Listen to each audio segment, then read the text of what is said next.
The man who shot the Foxers to the most unlikely of sporting triumphs turned out to have a lookalike.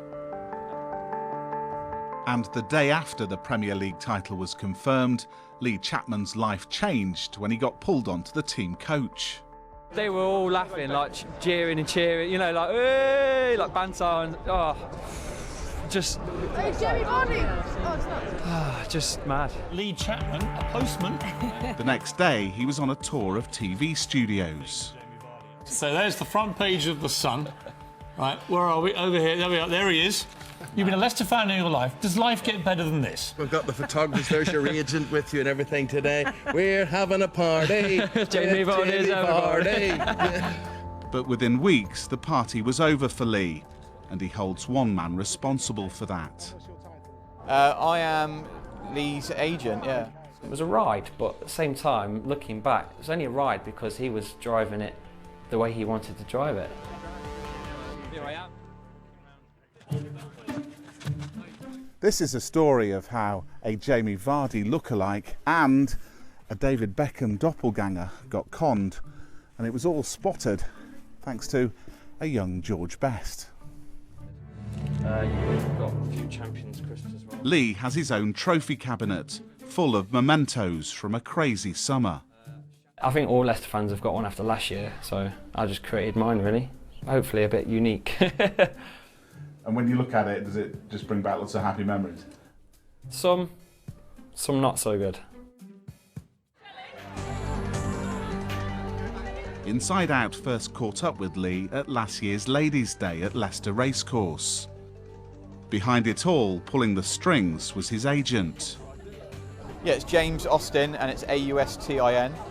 We've got a lookalikes agency, we've got over 1,000 lookalikes on our books, and we've got a TV show as well. But all wasn't as it seemed. That agency and TV show are real, but they're owned by another famous lookalike. First into the den is Andy Harmer from Eastbourne. Andy Harmer has spent years earning a living from his resemblance to David Beckham. Here he is on Dragon's Den, trying to get investment in his lookalikes business. Andy Harmer says Austin just looked after the social media for his lookalikes brand. He was never a co-owner.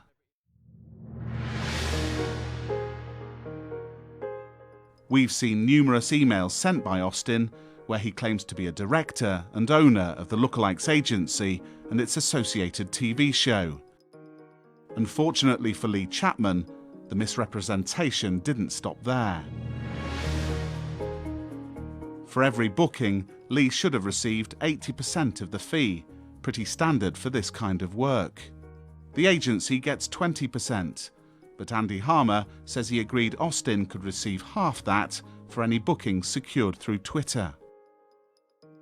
Well, here's an invoice for the lookalikes agency correctly submitted by Austin, but we've seen several emails where he began bypassing this system to get money paid into an account that he had control of. For example, take that job at Leicester Racecourse. Lee's fee was £700. Emails show Austin billed the course £420 up front to be paid into the account he controlled, with the rest payable in cash on the day. Lee says he only received a total of around £100. And this happened time and time again. But for Lee, the real problem was what happened in the world of Twitter. I don't really give two monkeys about the money. It's the fact that whenever you associate me with Vardy, everyone always asks the same question. He blocked you, didn't he? There's a lot of people blocked on my Twitter for various reasons, which I don't need to go into. Thank you very much. Jamie Vardy and his wife had become fed up of the way their names were being linked to Lee's Twitter and Instagram accounts to promote the lookalike. Lee says that wasn't him, it was his agent. He'd given him the password. And to make matters worse, when the Vardys blocked the accounts, Austin sold it as a story.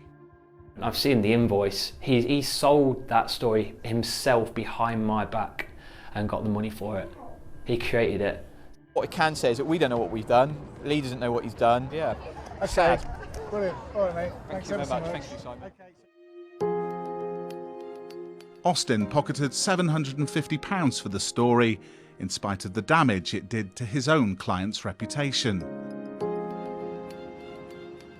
Lee only realised he'd been duped thanks to another footballing lookalike.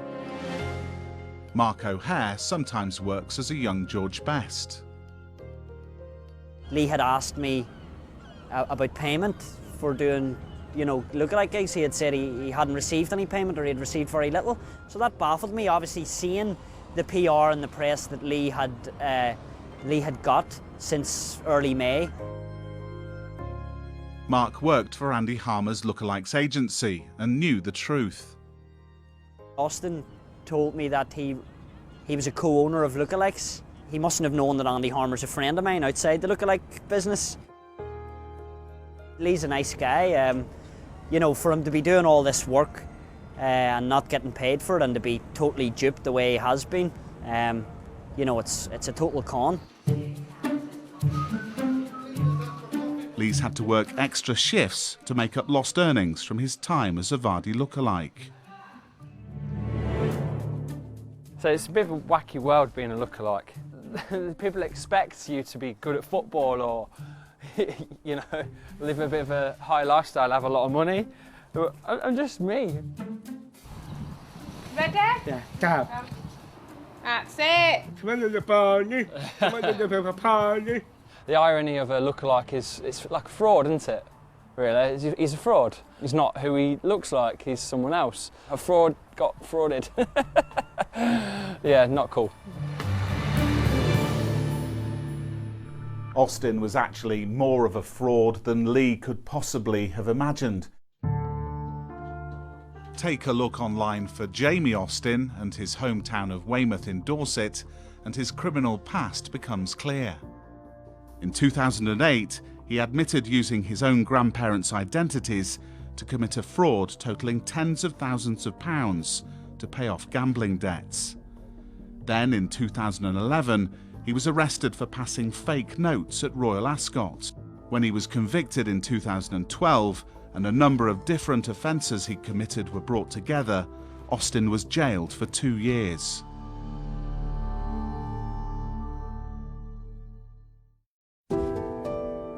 Where's the bad guy? Lee and his family are still feeling the fallout from the whole lookalike experience. He's had abuse on social media. Been taken to prison. Someone needs to stab that Vardy lookalike. So you need to stab me because I look like someone. When he split from Austin, he threatened to publish photos of Lee with fake drugs.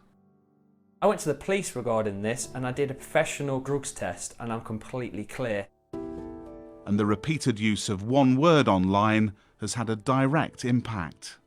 He struggled to take James to the park in case there was any bad comments of him being a paedophile. I've seen the hatred that he's got, with the Charlie Shield. All the negative side that was created is the last thing that's going to be accepted in all this, and I don't want that. This fraud of an agent that has built this guy up, but he's also the guy that's brought him down.